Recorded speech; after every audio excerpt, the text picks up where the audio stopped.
The most powerful office in the world is not the President of the United States. Wait a minute. Isn't the President of the United States the leader of the Western world, the man with his hand on the nuclear trigger, the head of a many-trillion-dollar nation? The President is, indeed, arguably the most powerful man in the world. But the presidency is not the most powerful office in the world. Another office is more powerful because it chooses whose names will appear on the ballot for elective office and what will be the policies of the political parties that provide the majority support for those candidates. To understand why this office is so powerful, you must understand the 7 steps of government. Step number 1. To change things, you have to change the law. Are there things about our country you would like to change? Taxes, deficits, schools, crime, abortion, same-sex marriage, government funding of anti-social projects, government over-regulation of business? Are you satisfied with the way the present Congress is raising our taxes, spending our money, and reducing our liberties? Our Constitution makes Congress the most powerful branch of government. It can pass laws, impose taxes, and spend our money. State legislatures are a powerful tool, especially over public schools. So if you don't like the present policies, what are you going to do about it? Our Constitution gives us a way to remedy laws, policies, and taxes. Members of the House of Representatives in Congress and the lower house of each state legislature must run for office every 2 years. Step number 2. To change the laws, you have to change the people who make them. Congress and the state legislatures pass thousands of laws every year. No citizen or group can possibly read them all, research them to find out their effect in advance, or alert their friends to go into action with letter writing and phone calling campaigns. Congressmen and state legislators who have been elected by liberal and anti-family groups will not be very receptive to your messages anyway.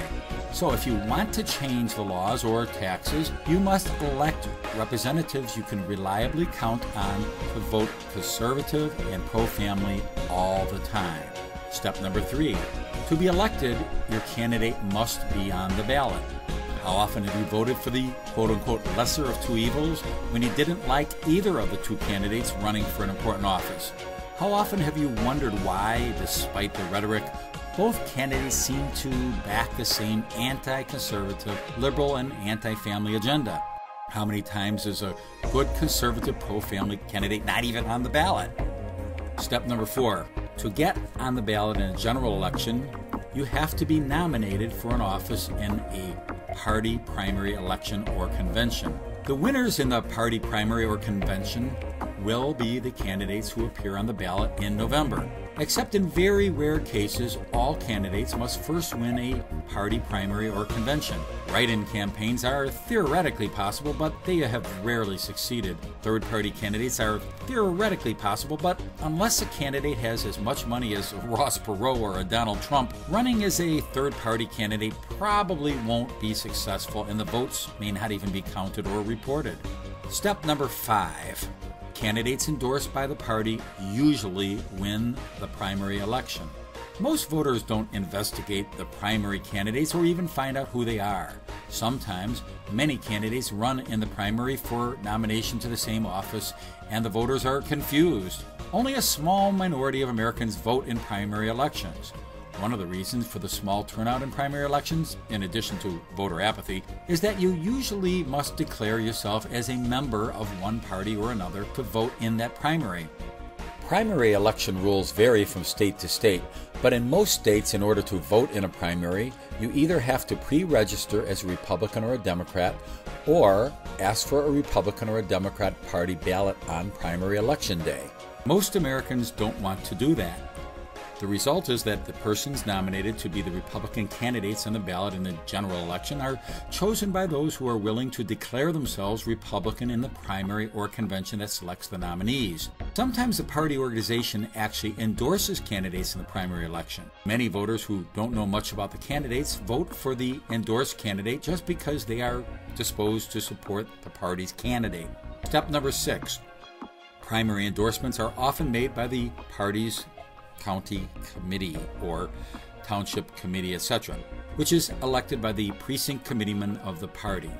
Each political party has a national, state, county, township, and in the big cities, ward organizations, usually called committees or central committees. The county and the township committees frequently endorse candidates in the primary, and that endorsement is often the key to a primary victory. The county chairman and the county central committee, or executive committee, is elected every 2 years, usually by the precinct committeemen, sometimes called precinct chairmen, who, in turn, are elected in their individual precincts. For instance, the chairman of the Madison County, Illinois Republican Central Committee is elected at a county convention of more than 200 Madison County Republican Precinct Committeemen who were themselves elected on the ballot in the previous primary election.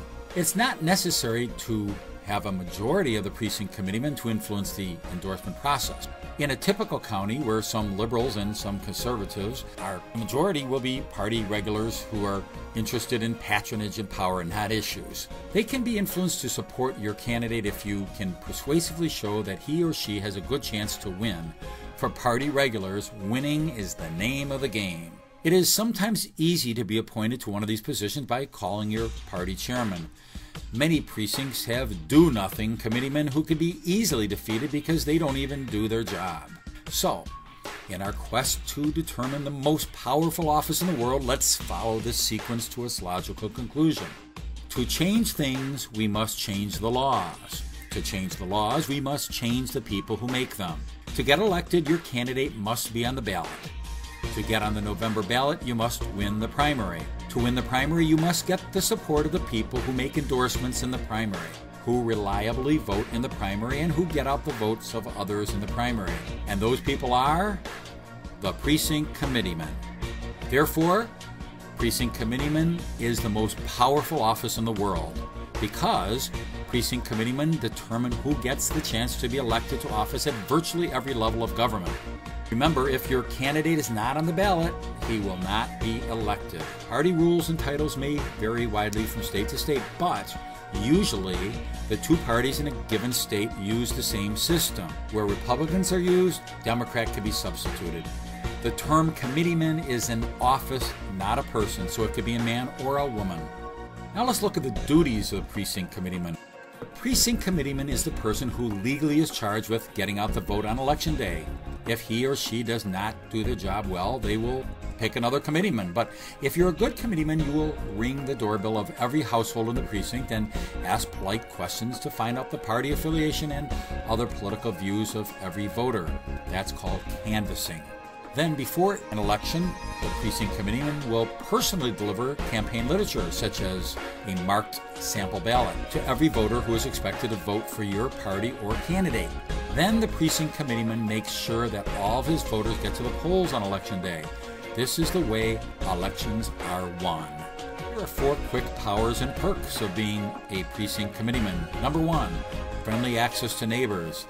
Most people are eager to know more about government and the people who run it. When you introduce yourself as their Republican precinct committeeman, they assume that you have something to say. You can provide them with the information on candidates and issues. Of course, you don't waste your time on those who would rather get their information from precinct committeemen of the other party. Number 2, respect from elected officials. Since a precinct committeeman represents on average 500 voters and has the power to vote for other party officials and to make endorsements of candidates, any call, letter, email, text, or social networking post from a precinct committeeman gets the attention of elected officials. Number 3, launching pad for other offices. You would be amazed at how many of our presidents, senators, congressmen, and state and local officials started as a precinct committeeman and still serve as precinct committeemen even though they hold higher elected office. That's because they know the power of a precinct committeeman. Number 4, direct influence over party platform, policies, and selection of candidates.